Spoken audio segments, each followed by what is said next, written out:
Esse é o Ancapsu e nós vamos falar agora do depoimento do Paulo Figueiredo lá no Congresso americano, um depoimento muito importante. Paulo Figueiredo falou muito bem.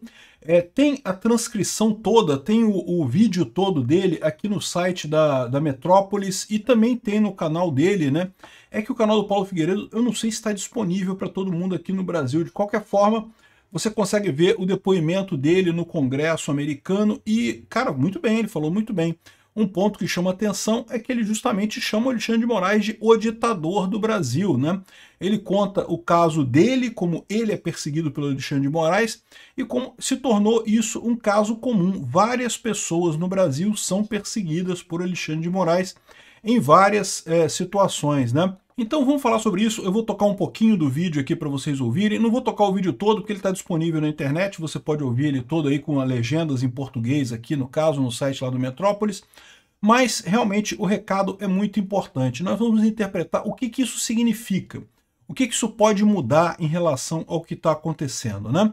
Essa notícia foi sugerida por Bêbado Senil e Ladrão, Boletim Baobá e várias outras pessoas. Obrigado aí ao pessoal que sugeriu notícias lá no nosso site, no visãolibertaria.com. E obrigado a você que está assistindo o nosso vídeo. Se você gosta do nosso conteúdo, por favor, deixe o seu like e se inscreva aqui no canal, né? Pois bem, o Paulo Figueiredo, vocês sabem, é um comentarista político brasileiro muito atuante e que foi perseguido pelo Alexandre de Moraes, né? Ele foi colocado numa lista de prisão e coisa e tal, acusado de golpe, de participar do golpe do 8 de janeiro, sendo que não há absolutamente nada que indique que ele tenha alguma participação no que aconteceu no 8 de janeiro, absolutamente nenhuma, uma perseguição pura e simples. E ele está morando nos Estados Unidos, está exilado nos Estados Unidos, e daí ele foi convidado a conversar lá no Congresso americano sobre esse assunto. Uma coisa positiva do Paulo Figueiredo é que ele fala inglês muito bem, diferente da grande maioria dos brasileiros, inclusive Eduardo Bolsonaro, Jair Bolsonaro, e até o Alan dos Santos e coisa e tal, todos eles falam um inglês, como o meu inglês, que é um inglês técnico, você consegue conversar, você não vai morrer, não vai passar fome. Mas para falar, né, de forma eloquente, o Paulo Figueiredo tem essa vantagem, ele realmente fala inglês muito bem, né? Então tá aqui, ó. O empresário Paulo Figueiredo Filho, um dos 34 denunciados da PGR pelo golpe do Alexandre de Moraes, será ouvido como testemunha nessa terça-feira pela Comissão de Direitos Humanos Tom Lantos, do Congresso americano. E detalhe, ele está falando com democratas, tá? Ele, inclusive, começa o discurso dele falando que não, nós temos posições políticas diferentes, mas eu acho importante ressaltar o que está acontecendo aqui, porque o fato é que está havendo uma perseguição grande lá no Brasil por conta disso.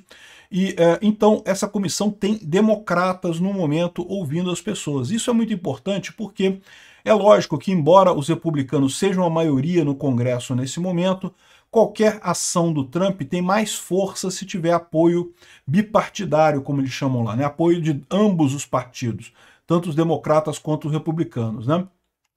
Enfim, ele coloca aqui ó, o anúncio de que ele foi convocado para conversar no Congresso dos Estados Unidos, hoje, essa terça-feira, na respeitada Comissão de Direitos Humanos, e o tema será a repressão transnacional de Alexandre de Moraes, né? Vocês sabem, tem vários casos que estão bem documentados, né? A própria Interpol recusou muitos dos avanços do Alexandre de Moraes, o tribunal lá na Espanha recusou a extradição do Oswaldo Eustáquio, ou seja, mostrando que realmente, veja, a Espanha é um país que hoje é governado pela esquerda, não tem nada a ver com os Estados Unidos, não tem nada a ver com o Brasil, e mesmo assim recusou, mostrando que é um caso que realmente há uma extrapolação do Alexandre de Moraes. E aqui no Brasil todo mundo já sabe disso, tá?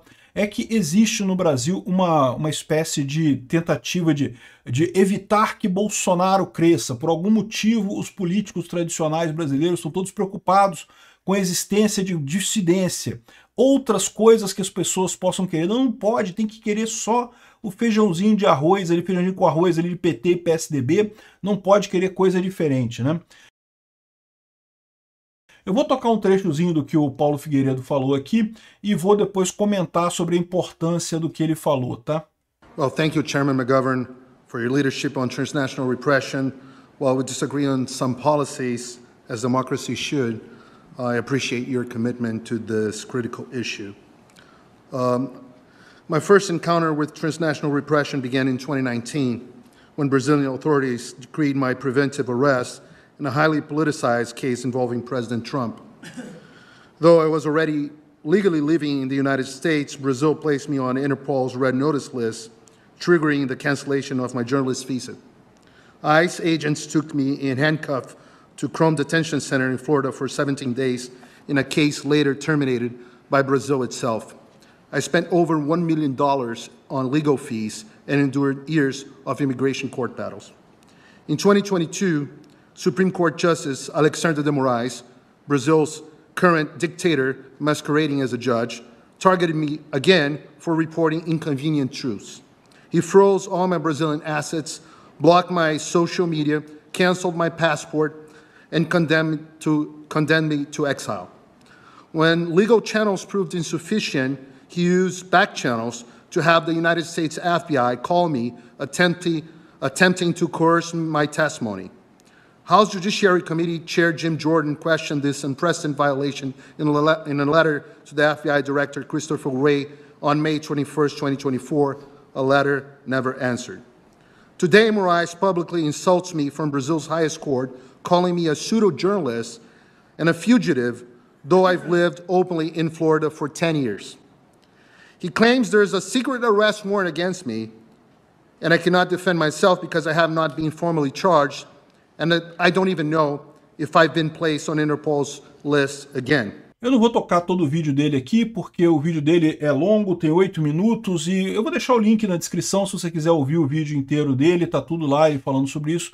E falou muito bem ele lembrou de vários casos. Depois desse ponto aqui, ele fala sobre o caso do Alan dos Santos, o caso do Oswaldo Eustáquio, o caso da Carla Zambelli, o caso daquela moça brasileira que é cidadã americana, que também foi colocada nessa confusão toda.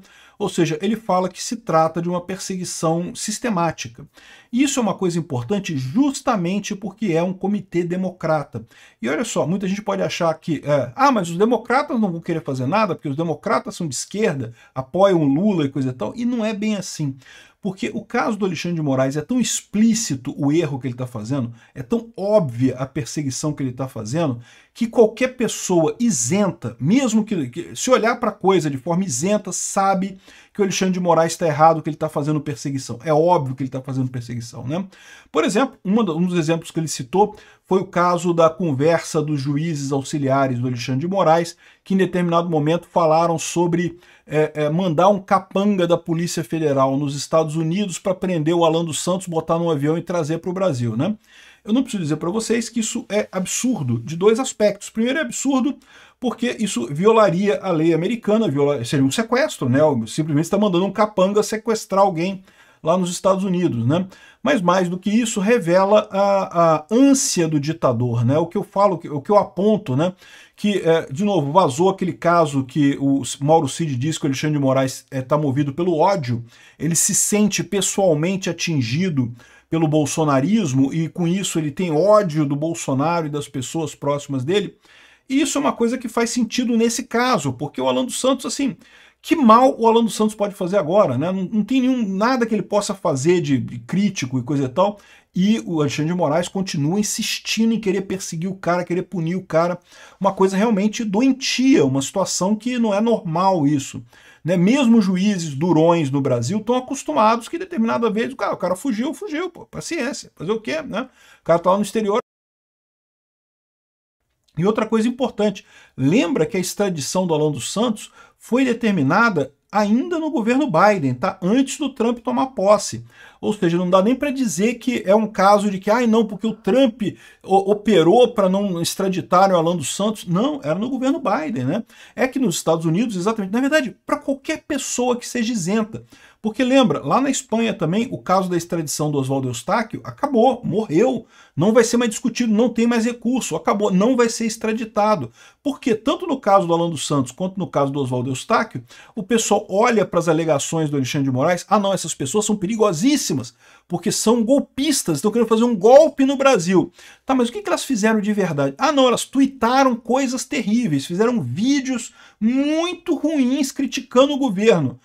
Pô, peraí, meu amigo, ninguém dá golpe criticando o governo, não. Que negócio é esse? Você faz um vídeo criticando o governo, é um golpe? Em lugar nenhum do mundo. Qualquer pessoa. É aí que está o problema, né? O problema é que a esquerda brasileira está tão imbuída na vontade de voltar ao poder, tem tanto medo de perder o poder para a direita aqui no Brasil, que acha que não. Beleza, o Alexandre de Moraes está fazendo merda, mas vamos deixar para lá, né? Vai lá, Xandão! Prende o Bolsonaro, Xandão! Então o pessoal exentosfera, o pessoal do PSDB, né? O pessoal do PSD, todo mundo lá. Tem problema não, você é contra bolsonarista, não tem problema não. Só que o problema é que esse tipo de coisa não tem limite, meu amigo. No momento que começa-se a abandonar qualquer lei e o cara faz o que está na cabeça dele, em algum momento vai chegar em você, meu amigo, vai chegar em você, né? Além disso, vocês estão esquecendo um problema fundamental, que no final das contas, se o Brasil é uma democracia, quem deveria decidir o rumo do Brasil não é uma elite de 11 magnânimos e excelentíssimos juízes do STF, é o povo brasileiro. Se o povo brasileiro está votando na direita, é porque, caramba, o povo brasileiro quer ir para esse lado mesmo. Ah, mas eu acho que é errado. Então, meu amigo, você vota contra, você vai lá, você é um voto. Você é um brasileiro também, você vota contra, você vai lá e tem o seu voto. Não pode querer parar o Brasil, ou então o Brasil não é mais uma democracia, né? Então você assume que não estamos mais numa democracia, porque é o que eu sempre tenho dito, o pessoal do STF está sempre, entre aspas, salvando a, entre aspas, democracia, porque de repente a gente não vive numa democracia, o negócio é eles que decidem o que é certo e errado no Brasil, e o povo meio que está ali de brincadeira ali, né? Sabe aquela cenazinha do garotinho jogando videogame com os irmãos mais velhos, o irmão mais velho bota um controle na mão dele sem estar ligado no console, né? O povo tá ali apertando os botãozinhos na urna ali, mas não interessa muito, né? Então, eu quero crer que não seja assim. Eu quero crer que realmente nós vivemos numa democracia, né? Enfim, o depoimento do Paulo Figueiredo foi muito significativo, isso vai ajudar certamente a ter apoio, inclusive entre democratas, porque, mais uma vez, democratas claramente conseguem, qualquer pessoa, mesmo esquerdistas, conseguem ver o absurdo que o Alexandre de Moraes está fazendo aqui no Brasil, e eu tenho certeza que isso aí vai ajudar bastante no momento em que vierem as sanções. Quando é que vão vir as sanções? Eu não sei, mas eu acho que não vai demorar muito não.